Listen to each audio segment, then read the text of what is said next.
Не си човек ако не се радуваш на туѓата среќа. Ова е мотото на човекот што го гледате, првиот телевизиски новинар во Македонија. За завидливоста на новинарите, нивните талкања низ медиумите и за првите новинари ни раскажа Драги Аргировски. Новинарот што дури пред цели 50 години го напиша првиот прилог на македонски јазик. 1 септември 1960 година е важен ден за македонскиот етер. За прв пат се слушна за темата што и денес е актуелна – младите во земјава и иднината во нивните раце. Тројца новинари и двајца сниматели е првата редакција што емитува програма на македонски. Да се дел од историјата на македонското новинарство не само што е гордост, туку и ризница за денешните новинари. Можеби не во толку турбулентно време како денес, но и тогаш со истиот ентузијазам и желба се создавале првите белешки за нашата земја. Тој ден, истиот ден, снимавме една белешка за Скопје и снимавме почетокот на школската година во Македонија. Тоа се емитуваше преку заедничката југословенска телевизија во ТВ Белград и де факто со тоа се роди македонската телевизија. Бејќи секогаш со светските норми е ден на раѓањето на една телевизија кога е направена таа вест или информација и кога е емитувана. Оној што сака да се нарекува новинар мора пред се да биде објективен. Така било пред половина век, така мора да биде и денес. Постојат светски и европски стандарди што првиот новинар од телевизијата никогаш не ги заборавил. Новинарот мора да биде во центарот на знаењето, глув на барањата на газдите, со амбиција да ја дознае вистината. Газдите се менуваат, политичарите уште повеќе. Во свеста на јавноста и на хартија останува само новинарското перо.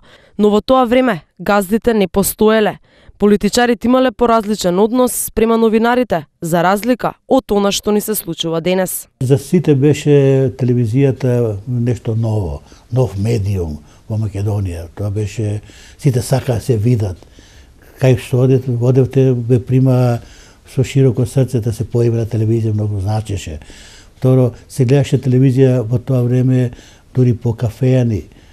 Се затвара кога доаѓа добри емисии, се затвара и дома луѓе само да ја гледат таа емисија. Само новинарство значи секоја вест да ви биде проверена, секоја информација да ви биде проверена. Документарец кога правите, треба за кого да правите, сепак да ги даете сите тие елементи што значат за тој човек. Не да му наоѓате само грешките, да кажем, ако правите нешто. Или не, ако давате сега многу модерно драми на луѓе и така натаму. Премногу даваме на сензационализам значење. Тоа во светските норми го нема. Веста е главна ако е објективна, ако е проверена и на крајот на краиштата многу е лошо што во последно време велиме од наши извори. Нема, мора извор да се каже, да се знае, да се потврди таа вест. Можеби новинарот е главна виолина во оркестарот, но без снимател и монтажер во телевизија тој не може да се докаже. Тој што работи во телевизија мора да ја познава тимската работа.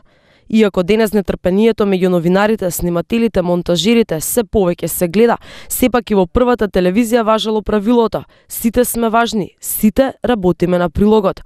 Аргировски со порака до сите оние што сакаат да бидат дел од овој медиум. Јас како професионалец веќе мора да гледам 3 телевизии или да читам 3 вестника за да дознам правата вистина, во меѓуредови да видам кај е таа правата вистина за тој настан или да кажеме не само за настан, и за тој човек на крај. Една вест ако е денеска добра, ако е направена како што треба, таа ќе биде забележена и оставена и за идните генерации. Ако е таа измислена, ако е направена поради правење да се направи вест, таа не останува. Таа ќе биде денеска сензационално примена, утре ја заборава секој. 1 тон емисии и прилози, првата дописничка редакција, првите вести, првата телевизиска екипа. Драги Аргировски е дел од првата радио-телевизија Скопје и денес кога ни раскажуваше за првите почетоци и желбата кон оваа професија, убавите спомени низ тркалото на македонското новинарство, се забележи радост во неговите очи. Не за друго, туку затоа што професијата новинар му го направила животот поубав. Можеби денеска се плукаме, вреѓаме, се докажуваме дека сме ѕвезди. Сите колеги се неписмени, ние сме најдобри. новинari, но пред половина век да се биде новинар во Македонија представувало вистинска привилегија, но не само за нашите колеги, туку и за оние што се зад камерите и оние што на крајот го даваат готовиот производ. Целата телевизиска екипа ја уживала почита и гордо стоела за секој свој прилог и емисија. Разликите денес и тогаш се огромни, но убаво е да се дознае пред се и да се слушне за меѓусебната почит на нашите први колеги, првите новинари, сниматели, камермани, тонци, монтажери.